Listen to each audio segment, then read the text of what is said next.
Halo guys, bismillahirrahmanirrahim. Assalamualaikum warahmatullahi wabarakatuh. Kembali lagi di video pembelajaran Pendidikan Pancasila dan Kewarganegaraan yang diampu oleh Ibu Mahalastasa Buju Basafifana MPD. Nah, sebelumnya perkenalkan kami dari kelompok 8 PGMI 4C yang beranggotakan Kria Amanda dan Berlian Puja Kurniawati. Pembahasan video pembelajaran kali ini mengenai media pembelajaran pendidikan Pancasila dan kewarganegaraan. Apa sih media pembelajaran? Nah, pengertian media secara etimologi berasal dari bahasa Latin, yaitu medium yang artinya alat komunikasi. Adapun secara terminologi, media sebagai suatu yang membawa atau menyalurkan informasi antara sumber dan penerima, seperti film, televisi, radio, alat visual yang diproyeksikan, dan barang cetakan.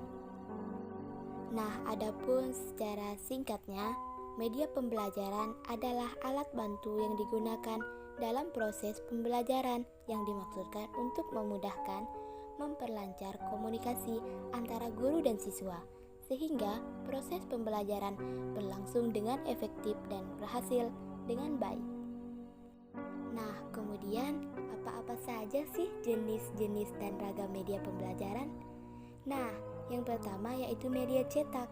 Media cetak merupakan jenis media yang telah lama digunakan sebagai sarana dalam aktivitas belajar.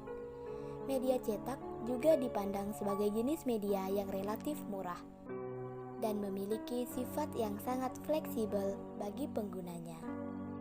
Nah, media cetak yang berisi teks memiliki ragam yang bervariasi, seperti buku teks, brosur, booklet, leaflet, dan handout.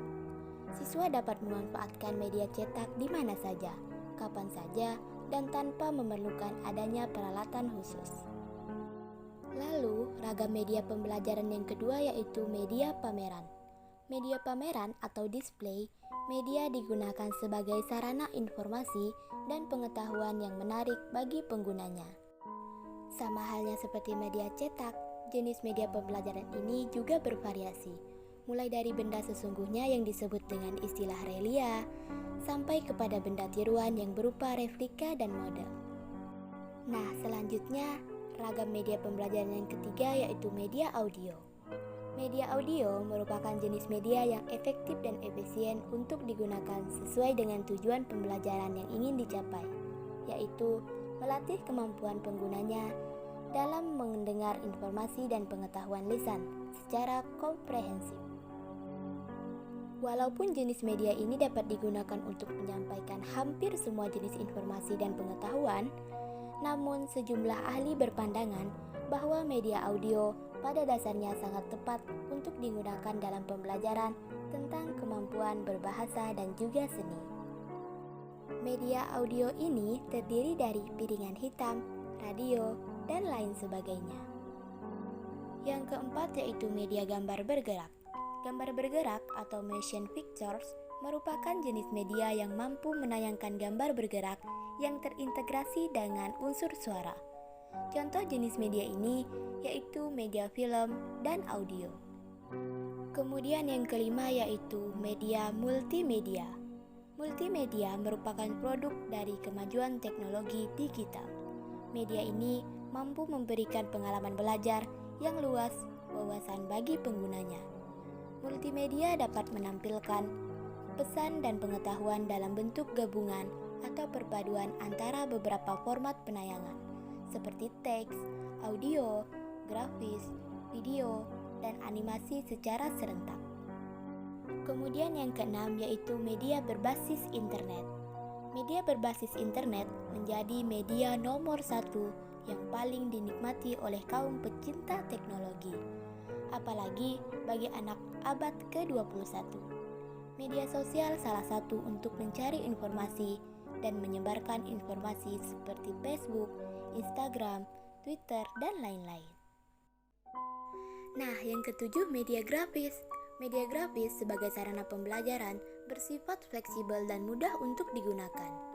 Media grafis umumnya digunakan untuk untuk menjelaskan sebuah objek atau benda dalam bentuk gambar. Media grafis juga sering digunakan untuk memaparkan secara detail suatu informasi dan pengetahuan tentang suatu konsep atau pemikiran yang dapat dipelajari melalui gambar. Beberapa contoh media ini yaitu grafik, chart, diagram, gambar, foto, dan komik.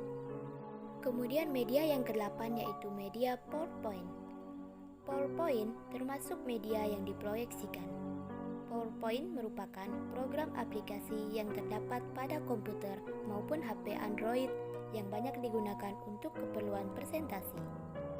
Nah, yang terakhir yaitu media wayang. Wayang merupakan media yang mampu mendorong suksesnya pembelajaran dalam menstimulus imajinasi siswa. Wayang kulit memiliki bentuk sebagai pertunjukan atau pergelaran untuk dipertontonkan. Nah, kemudian adapun fungsi dari media pembelajaran PPKN di sini yaitu yang pertama, menyampaikan isi pesan dan pengetahuan menjadi bersifat standar. Yang kedua, proses pembelajaran menjadi lebih jelas dan menarik. Yang ketiga, proses pembelajaran berlangsung lebih interaktif. Yang keempat, penggunaan waktu dan tenaga dalam memperoleh informasi dan pengetahuan menjadi lebih efisien. Yang kelima, meningkatkan kualitas proses belajar. Yang keenam, proses belajar menjadi lebih fleksibel. Dan yang ketujuh, meningkatkan sikap positif terhadap isi atau materi pembelajaran. Penggunaan media pembelajaran PPKN di SD atau MI akan mendorong keterlibatan siswa dalam melakukan proses belajar.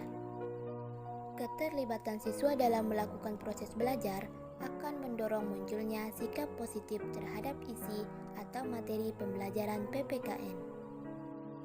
Hal ini tentu saja akan dapat memudahkan siswa dalam memahami, apalagi materi PPKN sangat berkaitan tentang sejarah. Maka sangat dibutuhkan media untuk memperjelas kisah masa-masa lampau untuk mengetahui sejarah Indonesia. Lalu, apa sih tujuan dari media pembelajaran? Yang pertama yaitu memberikan kemudahan untuk peserta didik dalam memahami konsep, prinsip, nilai, sikap, dan keterampilan tertentu. Yang kedua, untuk merangsang minat peserta didik dalam belajar, bila mana digunakan media yang bervariasi. Kemudian yang ketiga, untuk menciptakan situasi belajar yang tidak dapat dilupakan peserta didik. Yang keempat, dapat meningkatkan efektivitas pembelajaran. Yang kelima, dapat membantu guru dalam menyampaikan pesan-pesan atau materi pelajaran kepada peserta didiknya. Dan yang keenam yaitu agar pesan lebih mudah dimengerti, lebih menarik, dan lebih menyenangkan bagi peserta didik. Nah teman-teman, demikianlah pemaparan pembelajaran pendidikan Pancasila dan kewarganegaraan di SD atau MI dari kelompok kami. Semoga bisa memberikan manfaat untuk kita semua. Sampai ketemu di video-video pembelajaran berikutnya. Bye-bye.